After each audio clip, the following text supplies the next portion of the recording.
Welcome to Anything and Nothing, where we talk about a little bit of anything and a whole lot of nothing. Today, I got a good friend with me, Phillip Kelley. He is a mixed martial artist. He has a security business. He has a lemonade business, Nyla's Lemonade. He runs with his daughter. He also has the mixed martial arts, mobile mixed martial arts. So he's a man of many trades. He's a very, very good guy. He has some charity stuff that he'll probably talk about too. But welcome to the podcast, Kelly. Hey everybody, how y'all doing? What's up? It's a pleasure to be here. Cool. Okay. All right. Well, I guess we'll start with a little bit about you, man. Tell me a little bit about your family life. Tell me about your history. Okay. Well, I'm actually born and raised in South Carolina. Raised in Sumter, South Carolina. My dad was an airman, and he met my mother, and they cohabitated here. Okay. Cool. Yeah. All right. The goal is just to kind of get to know people and, hear a little bit about their story and everything. So that's kind of what I'm shooting to do here.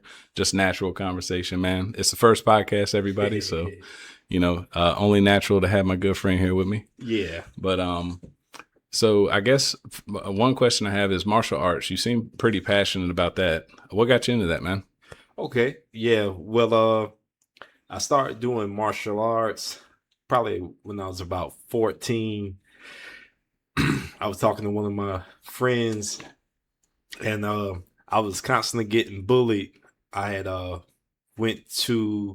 mom was a teacher, and I had went to the inner city schools, and then I started going to a country school, like when I got into high school. And so with me not growing up with them, I started riding the bus and meeting the different people from the area, so we didn't get along too good. And so one day, one of my good friends was like, "Hey man, you don't have to take this. Yeah. Hey, one day, just tell your mom that you're gonna ride with me to do something." So me not knowing, I just happened to go to the Optimist. They used to have a community gym called the Optimist, and I walked in and I met two of the coaches, and I really enjoyed myself. And the Sumter Police Department used to sponsor it, so they did a lot in the community, and so that was kind of like the start of my martial art journey. Okay. How old were you when you were doing all that? I was about 14. Okay. Yeah, so I started pretty much in like 9th grade. Okay. And you're a black belt? Yeah, I'm 3rd degree. Yeah. 3rd degree black belt, folks. You better watch out. Nah. All right. Cool. All right. Well, again, I'm getting used to this too, guys, so bear with me. But nice. So how long's that been? How old are you again? I'm 36. Okay. So you've been doing it for quite some time now. Yeah. Okay. Mm-hmm. How many fights have you been in? I've been in, so with boxing, I've been 7 fights. So I have a 7-1 record with the boxing, and I actually have a 7-1 record in kickboxing. Okay. Yeah. That's what's up. Yeah, man. I also did with our martial arts style, I did like a year in Brazilian jiu-jitsu. So I've done maybe like 1 or 2 tournaments jiu-jitsu wise. That's tight. Yeah. Okay. So how many different fighting styles do you know? Like I know about 3. I'm in Superfoot fighting systems, also the World Martial Art Federation. That's where I hold my 3rd degree black belt, as well as the Joe Louis system. I also hold a black belt in that system as well. Okay, that's pretty cool, man. Yeah. So is that how you got kind of get into the security business? Yes. Yeah. My sensei, he was kind of short on some guys, and we started off bouncing, and then I gradually got into security once he started his security business, and I went off from there. Started we actually started doing executive protection. And Okay. so we used to pick up a lot of the guys we used to actually pick some of the artists up from the airport and bringing them back to the shows. And I actually had the opportunity to do security when Donald Trump was running for president in Orangeburg. Oh, I did executive protection oh wow. there. Okay, Yeah. cool. Well, so you got a martial arts career. You've been doing that for a while. You've done the security. How'd the lemonade thing come into play? I'm not gonna knock, man. Your lemonade is delicious. Yeah. It's very good. So whenever you guys see him, make sure you get some of that lemonade. But how'd that come to mind? So I was sitting there with my daughter, and she was like, "Dad, let's make some lemonade." So me being the active dad that I am, I started going on YouTube, TikTok, seeing how to make lemonade. And so I made my daughter, I think the first lemonade I made was like a strawberry lemonade. And she's like, "Dad, this is really good." She's 6 years old. And so anyway, I started tinkering with it. And then when I put it to my lips, I'm like, "Hold up, we got something here." Yeah, yeah, Yeah. So but I wanted to teach my daughter entrepreneurship, and I just wanted her to, I've seen various videos. I've seen people, they were actually able to pay for their college, yeah. just doing lemonade. So I just want to give my daughter an opportunity to express her entrepreneurship side. Yeah, yeah, I totally get it. That's pretty cool, man. Yeah. So how old's your daughter? She's 6 years old. Okay, cool. So Yeah. getting her started early. That's what's up, man. Nice. Yeah, man. All right. For those that don't know, Marshall, like he like I say, he's a good friend of mine. We've been to Thailand. That's why we got the Chang Classic beers here. Cheers. Representing Thailand. Thanks for bringing that, Marshall. Yes, sir. But I typically don't drink, but where all have you been in the world? I know you've been to Thailand. Where else you been? Anywhere fun? Other than Thailand, I've been to Japan. Okay. I was able to go to Japan before, but in Abu Dhabi. So those are only two spots I've been so far. Okay. Trying to load that passport up, Yeah. Trying to get them stamps in, that's for sure. All right. Yeah. Cool. Well, anything interesting going on outside of the businesses you're running or anything like that? Like, tell me about the charity that you're running. Or you got multiple charities, don't you?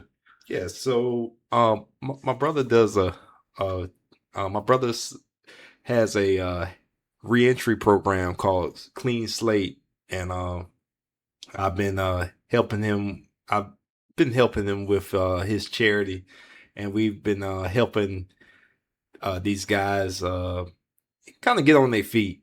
Cool. They get out of prison. A lot of times they don't have nowhere to turn to or family. For some of the things they might have done to get in prison. So we give them an opportunity, give them housing.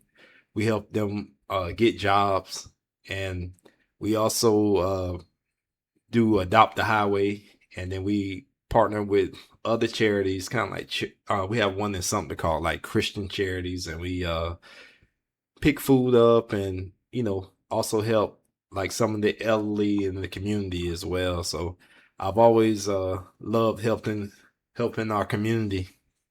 That's awesome, man. I didn't tell you this, but actually when I first posted the video talking about starting this podcast, somebody reached out to me talking about a rehab program they're trying to set up for folks that are, not necessarily getting out of prison, but fighting addiction. So, I mean, some of that kind of aligns. So I have to put you in touch with him. He's going to probably be on next week at some time. Okay. That'd be great. So, I think that's definitely, something pretty cool. For me, my mom's in the food pantry, so that's pretty much the only charity I try to contribute to, but I definitely want to get into some more charitable stuff here, but, for sure. All right. Well, what do you do in your spare time if you have any? Do you have any spare time? Well, my spare time pretty much consists of hanging with my daughter. So my goal is there's 47 state parks in South Carolina. Yeah. So I bought a RV And my goal this year is to actually go to all 47 parks. Okay. Yeah. They if you go to all 47, they give you a shirt called the Ultimate Survivor. So just trying to make new memories with my daughter. So I figure that could be something that we can do over the course of each summer. Yeah. Like trying to eventually get to all 47 so we can have something to talk about, you know? Right. Yeah. That's pretty cool, man. That's pretty cool. What are you gonna do when you reach all 47? You gonna start moving out the state a little bit, or? Yeah. Okay. Yeah. So I said I was since I have a fifth wheel, I said I'll just stick around in South Carolina and see what's here, because I'm so used to going out, you know, like going to North Carolina, Georgia. But I was like, there's so many different areas that's beautiful in South Carolina, such as Hilton Head. Right. You know, you got Charleston, Greenville, a lot of different areas that I haven't seen yet, you know? Yeah. Speaking of the fifth wheel, I forgot to mention the trucking company we're working on with old Grover. Yeah. Yeah. Oh yeah. Yeah. So, okay. Well, what else do you have as like a passion? You got any projects that you're working on that's kind of top secret you can let out, or? Well, not at this time.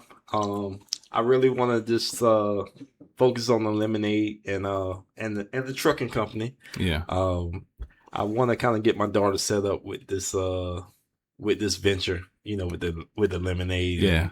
And I bought her a trailer and stuff, so I'm trying to just instill the entrepreneurship in her, you know. Yeah. Yeah. You've done a lot. You've done a lot, man. You taught me a lot about business and pivoting, and like, man, like, you know, I like to mess with AI. Yeah. So, you know, when I talk a lot about AI in my videos and stuff like that. So, basically, you put me on to Suno, the music recording app, and you know, you started making music for businesses like that. And I'll probably make a jingle for the podcast with it, but just, you know, stuff like that, man. Like that's gotta get a little bump on that. Hey, appreciate it. And I gotta give props to Suno, man, because you got people like me who can't sing. You know, I got everything in my mind that I want to kind of write down and say, but you know, I'm able to kind of pick that voice for that particular song, or Right. you know, what I'm going through, and so, you know, like I've had the app for a few months, but man, I'm like on my like fourth or fifth album. Yeah, you know? that's tight, man. So something interesting about that. I've got a friend. I'm not gonna mention his name. You know him too. I'll tell you later who it is. But he goes to bars a lot and does karaoke and stuff. And there is a guy there that I can't recall his name, but it wouldn't matter if I did. I wouldn't say it, obviously. But he was, man, he hates things like Suno because he says it's not original. I'm like, man, the things that come out of Suno are original, man. Yeah. Like, I don't know where you're coming from with it, but like, what are your thoughts on that? Like, people saying stuff like that. Yeah, I mean, it kind of help you with the writer's block too. So like, you know, like for me, I had songs that I written in high school that you know, I was kind of, you know, fixated on like this style, this beat, and man, once I put those words in and, you know, kind of put that genre, like, you know, like, hey, let's speed the tempo up, or, you know, like R&B. I mean, those songs came out kind of fantastic. Yeah. You know? Yeah. So it's like, yeah, so I'm very impressed with, AI and the technology, especially what it's doing to the music. And, another thing with me having like a 6-year-old, you got to be kind of cautious of what they're taking in. Yeah, 100%. So, yeah, you know, with all the cussing and, you know, those provocative words, you know, with Suno, you can kind of make your own. You know, we can make our own music together, but something that we could be proud of. You know. Yeah. Paul, he says he wants to come on, so I feel confident saying his name. Yeah. But I put him on the Suno because I was making some songs and letting him hear it, and he liked it a lot. He actually made songs for his daughters to teach them how to do things. You know what I mean? Oh, awesome. And I was like, man, that's a something I never would have thought of. So I went down a rabbit hole with that. They're talking about, folks that were using Suno to make songs to teach them how to speak different languages. And, I've been trying to learn Thai, obviously. So I haven't done that yet, but it's something I was considering. I have made some Thai songs for my girlfriend. She's like, "Oh, you love me." Sawadee Ka. Sawadee Ka. Yeah. Kung Cup. Yeah. So, shout out to Thailand, baby. Yeah. Thailand is awesome for anybody that's never gone. It is a beautiful country. Everything's affordable there. And you got a trip coming up, right? Yeah. You do too, bro. What you talking about? Yeah. We going back in April. I'm actually planning on, taking the equipment and interviewing, Paul and, Sam. Paul and Sam. Yeah. Okay. Paul and Sam. Yeah. At the suit shop, maybe some other folks too. I don't know. We'll see how it goes. Yeah, man. If y'all never did anything in life, be sure to go to Thailand, man. Yeah. Yeah. It's very relaxing, man. Hey, you get a clear peace of mind. Yeah. Yeah, man. For sure. And you feel like a king, man. Everybody treats you really, really good. Yeah. I liked it a lot. But anyhow, what was the best piece of advice anybody's ever given you? Ooh. Well, the best piece of advice, I would say my former landlord. She when I was 20 years old, I had a landlord, and she was actually a former professor, and her husband was a postmaster. And so anyway, I was on my journey. I just started working at Target and stuff like that, and had to find me a place. And anyway, this lady gave me an opportunity, and I stayed in this house, and the house was like a shotgun house. Yeah. And it was built in 1944, so it was like the doors kind of went like straight back. You got your bedroom, living room, kitchen, yeah. a little bathroom on the side, And so anyway, she talked about a lot about saving. She was like, you want to make sure you always save something for a rainy day. And she taught me a whole lot, man. She talked about investments, and she gave me a book, and the book was actually Rich Dad Poor Dad. Okay. And so anyway, I when I bought the house or whatever, well, when I was renting the house at the time, the house had needed a lot of work. And so she said, "Man, I'm gonna work something out with you." She said, anything that you do or any repairs that you do toward the house, just give me a receipt or tell me what all you've done. So when I started with the house or whatever, I had put new carpet in. Bathroom was probably from 1944, so I changed out the tub, the sink, the toilet. Yeah. It didn't have any fans, and man, it brightened that lady day to kind of see me like update the house. You know what I'm saying? Yeah. And so I put like ceiling fans in, stuff like that, and so after I did all that, she said, "You really treat this house like it's your own." She said, "Did you end up reading that book?" And I said, "Yes, ma'am, I read that book." And she said, "Man, with everything you've done, I tell you what, just give me $2,800 for this house." Wow. That's crazy. Yep. And so I had bought my first house at 21. I had my house paid for at 21. And Nice. Come to find out, my landlord was a millionaire. Oh, wow. I didn't know it. Yeah. Yeah, man. Well, most folks that, obviously being a real estate agent, I know most folks that have a good bit of money do tie their money up. They don't tie their money up about that. They invest in, assets that hold value. Real estate's constantly going up. So it's a good investment, obviously. So you still have the house? Yes. And you're renting it now? Yes. Okay. Yeah. And that's something like, this is my first house, actually. I saved up, bought this house, got my down payment. I'm looking forward to moving. I plan on, buying what I want and keeping this and renting it out too. I've got a couple acres, so I'm probably gonna build a couple of houses on the lot and, try to get me a little rental complex out. So Yeah. you got some goals for real estate too, don't you? You trying to get some more rental properties, or what you trying to do, man? Yeah. I think my next goal will probably be a quadruplex. Yeah. I got almost an acre of land, so I'm thinking about either getting a duplex or a quadruplex put on. Man, that was a quadruplex over in Winsboro. I should have sent to you. I didn't know that. Yeah.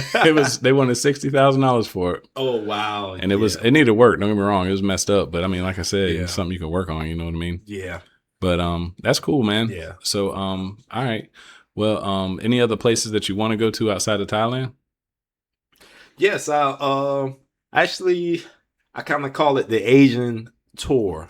So I've been kind of wanting to go to Philippines, Malaysia, and Laos. Okay. Yeah, I've heard good things, and I've actually had some neighbors from Malaysia, so they used to tell me so much about that, and she used to cook so well, Yeah. Yeah. So I guess we'll discuss the elephant in the room now.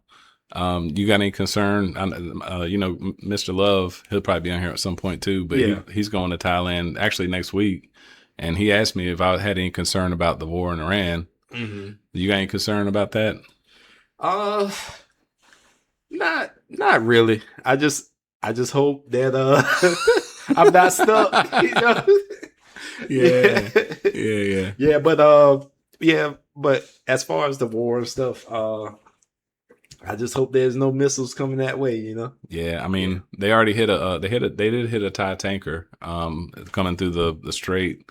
I know that, but I don't know much about the war. I know I've been watching a lot on it, but I feel like there's a lot of propaganda out there because you got a bunch of folks saying, "Oh, America's killed it. This over already." You got a bunch of folks saying, "Oh, America's losing over there." You know what I mean? So I think with the advent of AI and propaganda and false reporting is starting to become a problem now. So something, I guess, a negative consequence of AI, but there's so much positive too, man. Like, how else do you use AI in your life? Any other uses you got for it?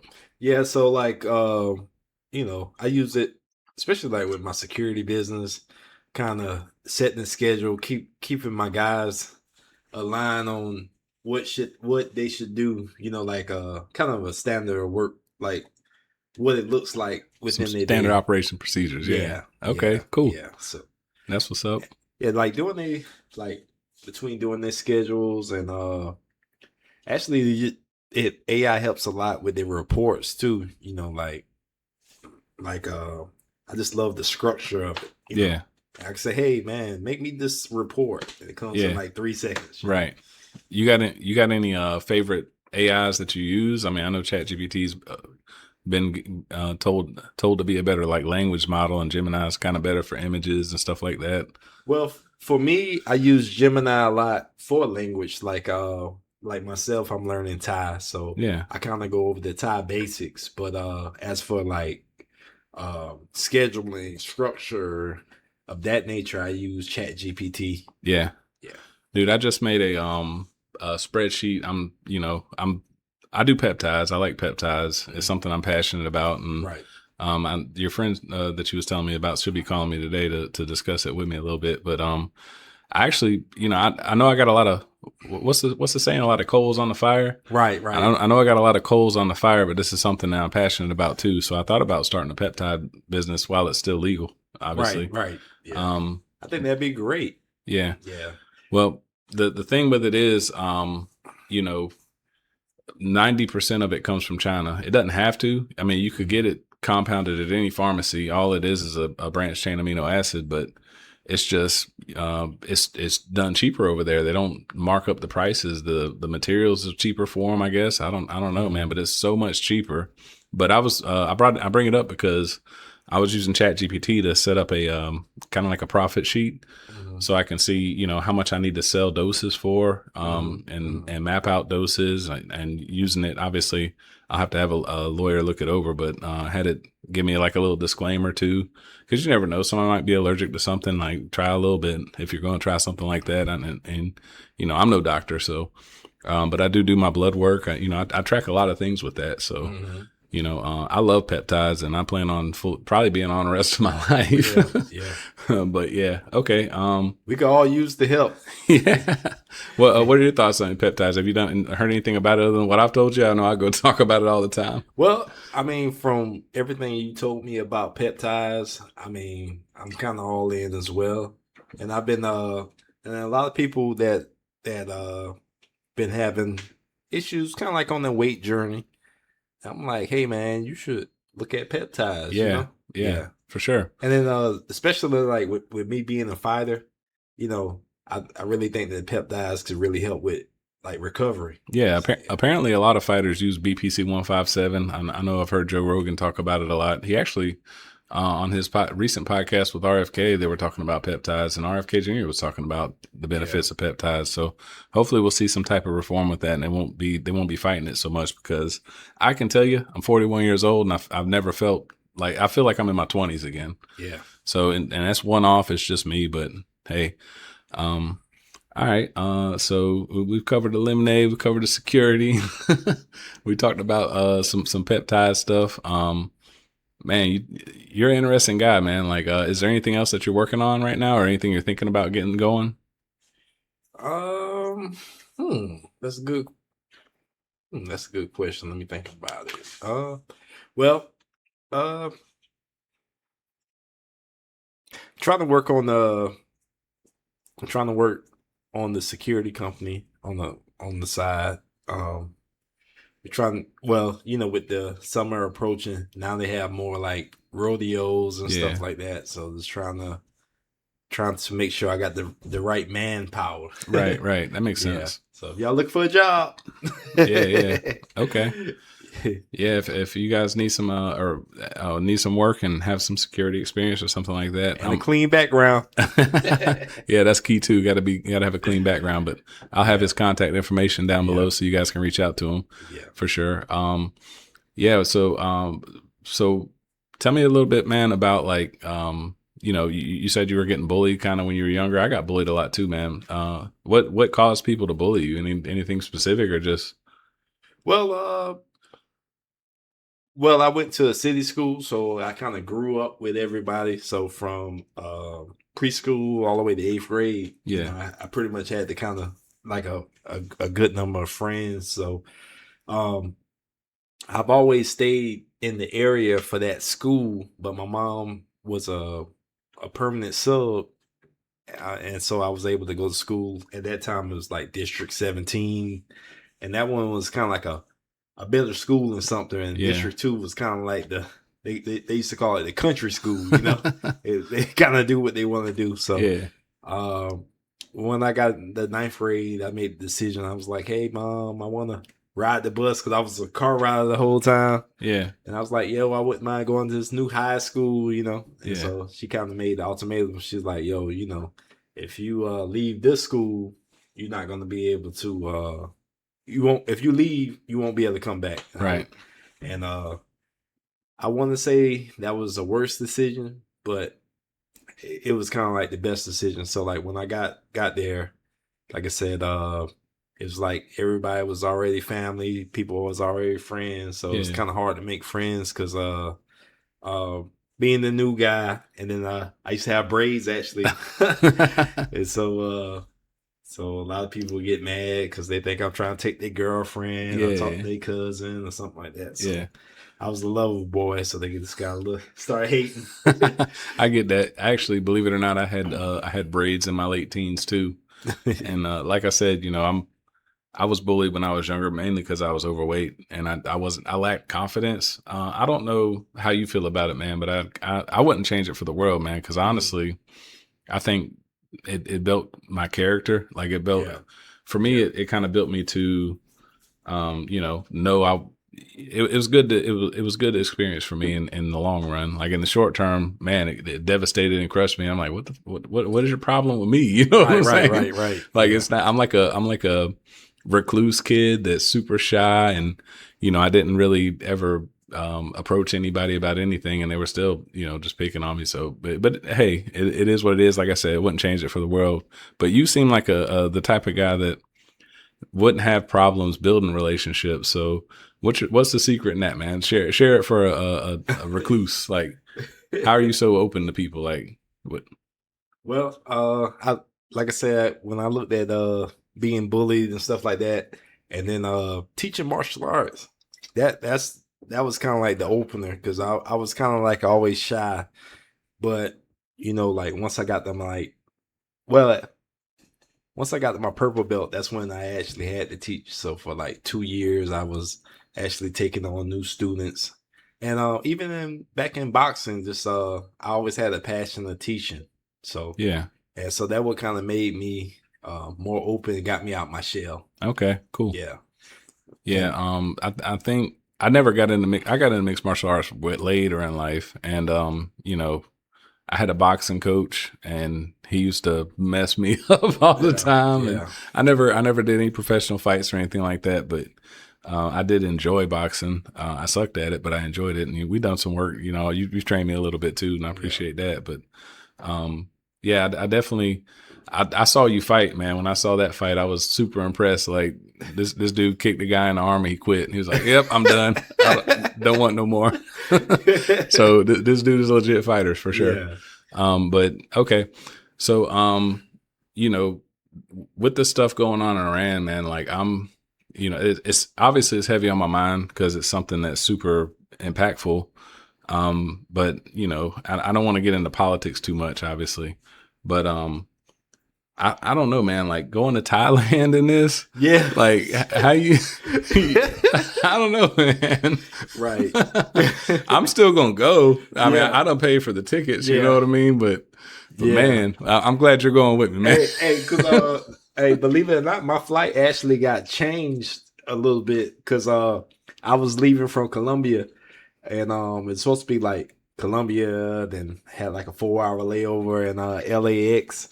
And then I was supposed to be in Hong Kong for like maybe like a 2-hour delay. And so I saw China was all long. So where are you flying to now? So I'm actually flying from LAX straight to Thailand. So wow. whew. I didn't know they had direct flights like that. They actually do. Yeah. So hey, big ups to United. Yeah, I'm gonna have to check United next time. I'm flying Delta. Yeah. I got mine's going from Colombia to Atlanta, and Atlanta to all the way to Korea. Wow. Yeah. So I'm being in the air for quite some time. But then Korea to Thailand is a short flight, and the Korean airlines are awesome, bro. Like it's the best planes I've been on. Yeah. And so one thing I'll say though, I'm actually bringing my father and my uncle, actually 3 of my uncles on. Oh man. And so cool. It was kind of an experience. I really loved my experience, and I was able to embrace Muay Thai. Yeah. When, the first time when you and I went. Yeah. I was like, man, you know what? I really loved it. I always told myself, I was like, man, like I've always done American kickboxing, but I was like, yo, if I'm ever going to do Muay Thai, I want to learn from a real Thai. Yeah, 100%. And man, the culture, actually seeing, actually being taught, and they were very welcoming. Yeah. But I guess another thing what I wanted to talk about is like I was telling my father and my uncles, I was like, y'all should come with me to Thailand. I was like, man, so everybody says it's affordable. Yeah. But I know I was talking to my uncle, he was telling me about going to the Grand Canyon. Yeah. And he was like, yeah, I just took my family to the Grand Canyon. We spent $12,000. And I'm like, man. Yeah. If you had to go to Thailand, bro, you could stay for like 3 months. Bro, that's crazy work. $12,000 for the Grand Canyon in the United States. Yeah. Like, bro, we're going to Thailand. I'm maybe $2,000 in. And that's, I mean, obviously I'm taking money for activities and stuff like that, but the room, I don't have any worries about the food at all. The food is inexpensive. The flight was the most expensive part. It was, I think I paid $1,600 because I had a $500 off ticket or something like that. But Right. yeah, man, I'm super excited to go. I've been seeing videos about China potentially attacking the coastal the I guess it's called the Gulf of China. I don't know, the coast of the China Sea. Yeah. I don't know if that's real or not. I mean, obviously, like I said, there's a bunch of stuff out there that you can't tell if it's real or not, but it is concerning because Thailand is one of the Right. one of the countries that was highlighted, had a little arrow pointing to it. I'm like, oh I mean, man, it is close. it is close. It's like for us, it's like driving to Florida. You know what I'm saying? Right. So, and that's something else about America that's a little unique. There was a European guy on the flight going to Thailand that was talking to me about like how basically Europe, Spain, and you know the UK and all that is like kind of like states for the United States, where we can drive a couple hours. A couple hours. We could drive 12 hours and be in a whole nother basically. It's just the same state, same United States, but the people are way different. You know what I mean? Yeah. You got family outside the South Carolina? Yes, actually, my dad, like I said, my dad was an airman. He's from Brooklyn, New York, so I got a lot of family in Brooklyn. Brooklyn in the house. That's what's up. And I actually have a brother in Maryland. So, but my family's pretty much stretched all over. Okay. Yeah, mine too, man. I got my family's originally from Indiana, but I got people all over the place. I got an aunt in Arkansas. She's one of my favorites, obviously. Aunt Georgie, she knows who she is. But yeah, I've got family all over too, man. And Kentucky, North Carolina, obviously Texas, they're all over. So, but I'm more so, my family has kind of been close knit, like as far as my immediate family. So it's been mostly just I haven't had a whole lot of interactions with my extended family, but we're still there for each other. Things happen and stuff like that. Is that kind of how y'all's family dynamic is? Or are you guys a little closer than that? I would say my family's pretty close. Especially on my dad's side, every third weekend in July we get up. So we actually have a family reunion every year. Oh, that's cool, man. Yeah. That's cool. Yeah, we don't do the family reunion. Well, actually, I lied. They do have a Houston family reunion, but I don't even know who most of those people are, man, to be honest with you, unfortunately. Yeah. Like, it's something that I would like to change, and I probably will at some point in my life. But what's one of the best things that your dad's ever taught you, man? My dad always taught me, I don't know if it's appropriate. We'll be back from this commercial break. I was just playing. But my dad, he was very impactful in my life, man. He always talked about keeping multiple, always having multiple streams of income. Yeah. Always having, if you got a job, always get you a hustle, son. Yeah. Yeah. So yeah, my dad never had like a money mindset like that, but he did teach me a lot he taught me to be self-reliant. He taught me anything can be fixed, basically. And not to, just because something is older doesn't mean you got to kind of throw it out. You know what I mean? Yeah. I'll never forget. I had I was in a distance relationship with a girl out in Savannah, and my car broke down and my alternator died on me, and it died right in front of a O'Reilly's Auto Parts. And at the time I had a toolbox in my trunk because I used to like working on cars. I changed the alternator on the side of the road, and I was man, I was like, thanks, Dad, for that. You know what I mean? Like, and having the knowledge to do that. So not only saving money, but saved my ass, man. Right. Like, I was on the side of the road stranded, like, man. Yeah, my dad was from Brooklyn, Brownsville. Never ran, never will. That's like that's what the they slogan. say. Yeah, that's the slogan. So my dad, I would say they kind of had it rough. They had a rough life. Some kind of like a rough life on a little bit. So he always had to have a hustle, growing up. So, he always brought that mindset. And so like, by the time he hit 16, 17, he made the decision to go in the military. Yeah. And my uncle, who's actually going with me to Thailand, he was one of the first ones, and he was like, "Yo, man, you really need to go out there and see the world." Yeah. Yeah. So, well, I can't wait to meet him, man. Yeah. And that's awesome, man. Like, I've met your dad. He's a cool guy. I'd have him on to have a conversation with Yeah. him. And he actually he was one of the first ones to kind of talk to me about martial arts. Okay. So it kind of so like actually I just started doing karate myself, but my dad he had a pretty similar story to me too. He did this style in New York. It's called Horoshido. It's Oh, called the Way of the Black Warrior. yeah. I think I've heard of Horoshido. Yeah. And so he taught me kind of like when I was bullied, he taught me like common blocks, like block, Yeah. block, Wax on, wax off. Mr. Miyagi. Yeah, Mr. Miyagi. So yeah, but yeah, like I said, man, hey, big ups to my pops, man. I learned a lot of life lessons, and like I said, man, he said if you don't know how to do it, just know the right people to do it. Yeah. So that's where your relationship building skills came from. Yeah. See, I never learned anything like that from my family. My family was,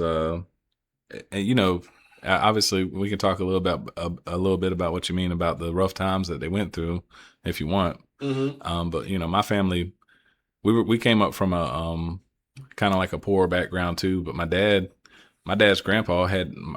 dad had him fabricating at the age of 12, basically. Oh wow. So he was a master fabricator.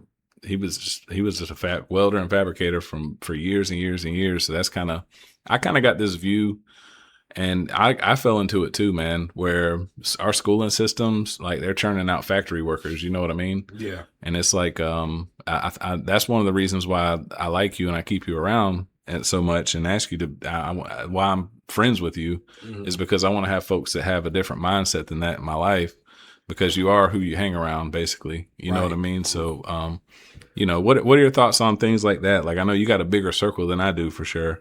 Do I need to expand a little bit? Well, I guess I would say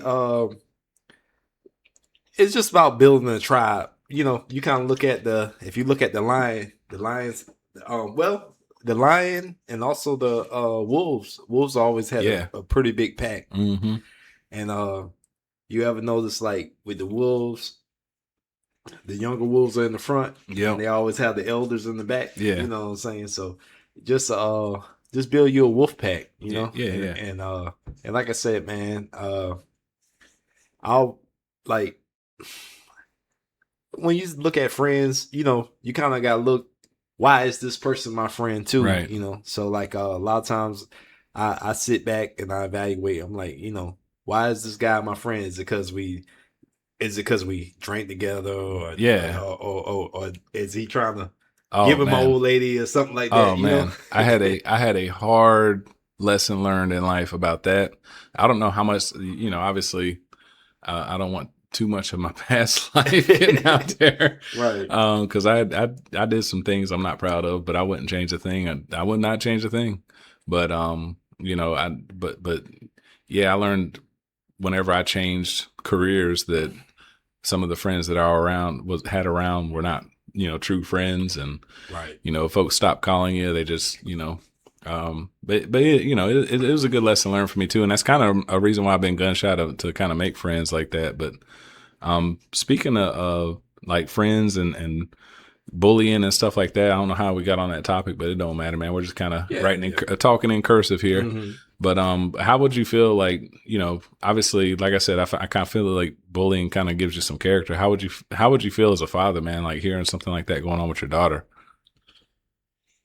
I wouldn't say I'd be disappointed, because like I thought about that. That's a good question. I really thought about that with my daughter. So I started her. Well, we're both doing karate now. Yeah. Just trying to give her that confidence building. Yeah. And I wanted to teach her MMA, but you know how you can say I know me. So I didn't want to I didn't want to be too hard on her. Yeah. So I was like, you know what? Let's give my daughter a foundation. So I was like, you know what? Let's go ahead and give her karate. Let me start her off with karate. Okay. And, does she seem like she likes the karate a lot? Like, is no, that something? not at all. She don't like. She liked it the first two classes, but now they're kind of telling her, "Hey, block." ready stance, Yeah. cover stance, you know. So Do you think she would like the mixed martial arts a little better, the boxing, kickboxing, Muay Thai, that type of stuff? I think so, because you know, like with boxing, you just kind of you kind of just jumping in and fighting. Yeah. And Does she like fighting? Is that she loves fighting? okay? Well, But she loves fighting. But I think with the karate, it just has a little bit more structure, you know. And so like the school that I found, they just work on self defense. So like right now, it's just learning to protect yourself. yeah. Did you see the clip of that dude that it was a what's that Steve Seagal karate? What's that? Aikido. Aikido, yeah. Yeah. And did you see that video of the Aikido master that went to a gym and tried to fight a mixed martial artist? Yep. He was like, wop, wop, oh. And he was like, yeah, come back. And he got hit upside the head again. I was like, nah, I'm done. Yeah. I don't think I want any of this. So if you had to, like, thinking of all the mixed martial arts that you do, if you had to kind of rank them to effectiveness, what do you think would kind of be the most effective? Well, I mean, all martial arts is effective. You know, it would just really be it's really the person. Yeah. You know, so like, but overall, you know, like even like karate as an example, you know, like it just everything has its revolution. You know, Yeah. so like karate is, you know, at this point in time they call it traditional. So, I mean, like with me coming from an MMA background and kind of going back to karate, I'm like, okay, all right, guys, I see where this is evolved, you know, but this man's tripping, guys. He was telling me how how his training's been going. Now I'm just these guys are terrified to spar with this man. Nah. Yeah. I actually had my first day, kind of like sparring, so it was very interesting, man. So like, yeah. But I think you bring up an interesting point though. Like I said, I'm no mixed martial artist, genius or guru or even have any kind of knowledge with stuff like that on the real. But I did, like I said, I wrestled in high school, went to lower state championships and got folded up. I did do some boxing. I've heard the ringing in my ears multiple times.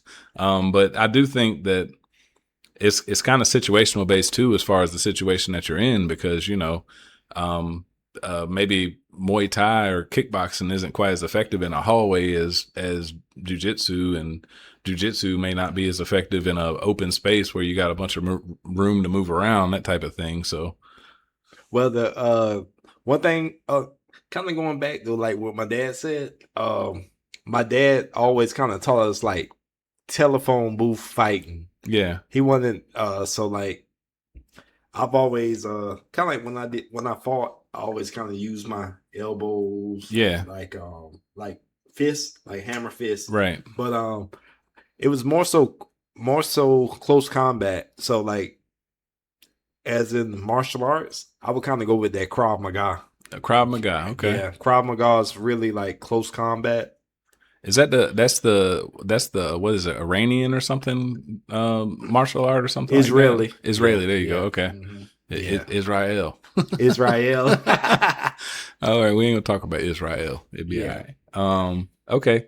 Man, I was gonna ask you something and it evaded me. But yeah, so for a beginner, you would kind of for a beginner, you'd probably like suggest somebody does karate or something like that to start.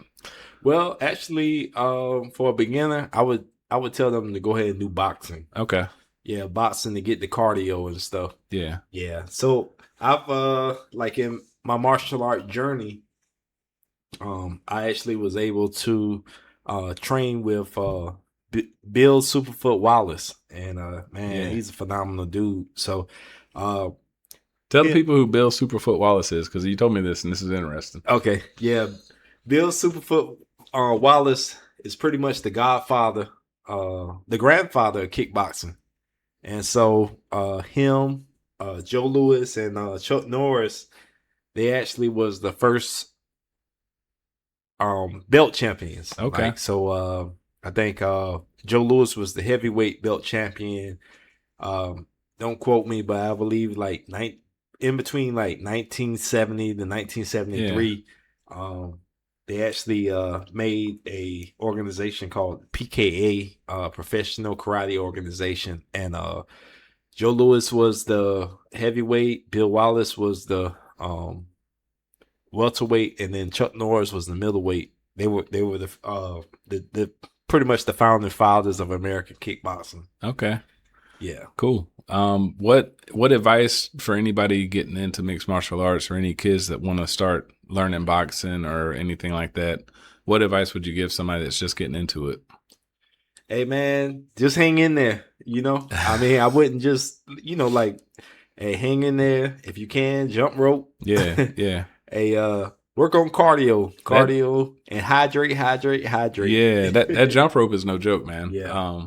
So I got to get back training with you. I've only trained with you a couple of times, but I want to get training with you on a consistent basis. So I'll get back in it, I promise.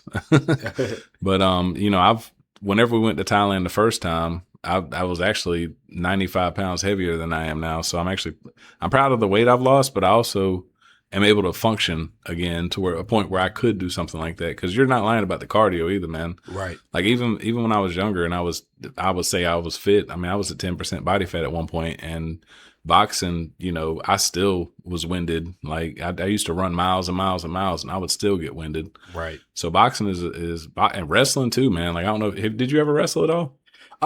Not really. I just did jujitsu. So like in my martial arts style, big ups to Danny Lane of the World Martial Art Federation. So in order to get your yellow belt, you had to do jujitsu for pretty much like a year. Yeah. And so he always taught us that we got to be sure to know how to most fights are taken to the ground, so you just gotta make sure you know how to fight. So yeah. So Yeah, I mean, I enjoyed wrestling, and it was like kind of like you and your daughter. Something my dad kind of made me do, but I'm glad he did. Even though at first I hated it because I was not active at all, man. Video games, TV ruined me. Honestly, I think and again, like I want to have children, and I think I probably approach it more so like you do, and I might be a little stricter in reducing how much time they have to electronics and things like that, just because I know how it affected me, man. And I think it's honestly, I'm kind of a conspiracy theorist. Like I kind of think it is intended to do that.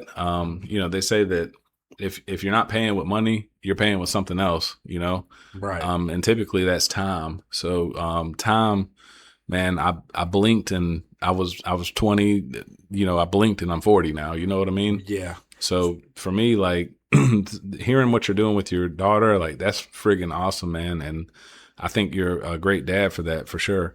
But what's a dream of yours, man? What's a goal that you have for the future? Well, in general, man, my goal is just to be successful, multiple streams of income.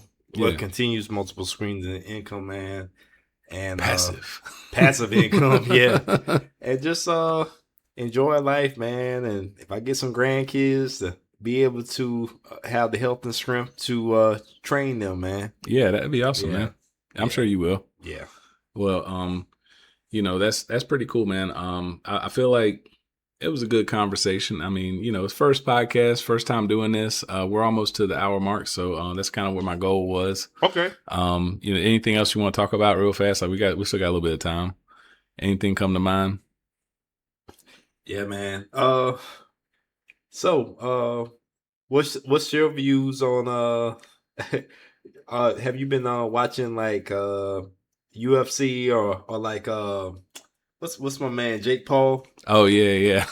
I hadn't really got into that. I know Jake Paul is kind of like a so he started his own like MMA thing, didn't he? Yeah. Yeah, I've saw some of that. I haven't had a whole lot of time to watch a lot of TV or fights or anything like that. Like I've honestly, man, just been nose down grinding, like pushing through real estate. Got the businesses. I didn't tell you about the new business I started. I got to talk to you about that, man. Okay. The old business that I had a long time ago, I had called Houston Innovations. It was a 3D printing business that failed, obviously. But it's with AI coming up on the rise. I think I told you about AI optimization. Yeah. I've decided to make it a business. So I talked to my broker about optimizing their site, and kind of work through them with that. Oh, sorry about that. Work through them with that and how that work looks. I can't mute that; it's on the computer over there. Sorry, That's cool. But anyhow, it's something that I'm passionate about and something I'm working on. Yeah, I can't remember what the question was. Oh yeah, Jake Paul. So Jake Paul, man, I think Jake Paul's kind of a bit of a guy that chases clout a little bit, like fighting Mike Tyson, and Yeah. like, what are your thoughts on that? Well, hey, like I've seen Jake Paul like from a kid and now, so it's like, to be honest with you, I mean, the guy's a real fighter. Yeah, I will say that, Yeah. like, he's like, I have seen clips of him fighting, and he is a legit fighter for sure. Because he's a YouTuber that does fight. Yeah. There's a difference about throwing them hands. Yeah, for sure. Like and I mean, even him, just stepping up to Anthony Joshua is like, that's come on. Yeah, that's legit there. Have they already fought? Yeah. He broke his Anthony Joshua broke his jaw, didn't he? Yeah, okay, yeah. that's right. I remember. Yeah. Well, that's interesting, man. Like, it's I'm wondering, kind of where that's going to go. Oh, one person that sorry guys for the cut. I don't intend on having cuts in the podcast, but I was getting a call. I didn't have my computer muted. That's my bad. Lesson learned, turn the phones off in the podcast. Absolutely. Yeah, I had a call myself. yeah, my bad. I turned my phone off. I didn't turn my computer off. I didn't think nothing of it. But anyhow, Jake Paul, yeah. So, like I said, I haven't had a whole lot of time to watch anything. But you are right. I think he is a legit fighter for sure. And that's what I've heard other folks say too. Cause I don't, like I said, I don't get time to watch TV, but I do watch some YouTube clips and I do hear things. And you said he just fought that guy and got his jaw broke. What was the guy's name? Anthony Joshua. Anthony Joshua. So see, I'm kind of out of it, man. I just kind of thought that I was hoping Mike Tyson would destroy him whenever they had that fight. And after that fight, I was like, man, this dude, like, seeing where Mike Tyson's at, it didn't look like he was holding back though. He did, man. Mike Tyson looked like he was holding. Like, I ain't gonna lie, I paid for that fight because I wanted to see that. Right. Like, and Mike Tyson looked like he was holding back like crazy. Yeah. And then didn't Tyson fight somebody else, or no? Was it Yeah, Tyson fought somebody else too. Another older cat, and he looked like he was holding back on that one too. Roy Jones. Roy Jones. He looked like he was. He looked like he was holding back on that one too. If I'm honest, bro. Yeah, man. Like, I honestly feel like Mike was kind of like, yeah, I don't want to knock this guy out because he's paying me. And big ups to Roy Jones Jr. too. Yeah. So like in our boxing at our boxing gym, Roy Jones had showed a lot of support in Colombia. Yeah, man. Robinson Neal, they real tight. Okay. And so between him and James Toney, as for like Carolina boxing, those two really paid the impact on these up and coming fighters here in the Carolinas. Yeah, that's cool, man. Yeah, I didn't know that. Mm-hmm. I know. Like I said, do want to shout out your mobile martial arts gym. What's it called again? Warrior MMA Fitness and Personal Training. How can folks find that? Hey, you can find it on Facebook. I got a mobile personal training, and you put it in. You can find me on Warrior MMA. Okay, cool. So if you guys want to train Warrior MMA, if they want your lemonade service, how they get in contact with you? Nylah Squeeze Eazy. Yep. Yeah. Nylah Squeezies, and the lemonade is delicious. Thank you. So, it's definitely good stuff. And then, if they want to hire your security firm, and the security firm is called Lockdown Security. Okay. Yeah. Lockdown Security. That's what's up, man. Yes, sir. Well, it's been good talking to you, bro. I appreciate you coming through. Thank you for being my first podcast guest. You'll be on frequently. You're my best friend, man. Like, you'll be on frequently. So, guys, it ain't gonna be the last time you see this, man. Yeah. Hopefully you guys enjoyed the show. Make sure you guys like, comment, subscribe. Let us know if somebody wants to come talk to me. Just message me, PM me. I'm happy to talk to anybody about anything. If there's something you want to get off your mind, if you have a business you want to advertise, hit me up, man, and maybe we can, talk about some stuff. But that's all I got for the day. So, Have a good one, guys. Peace. Have a good one. Peace. Peace. Pleasure. All right.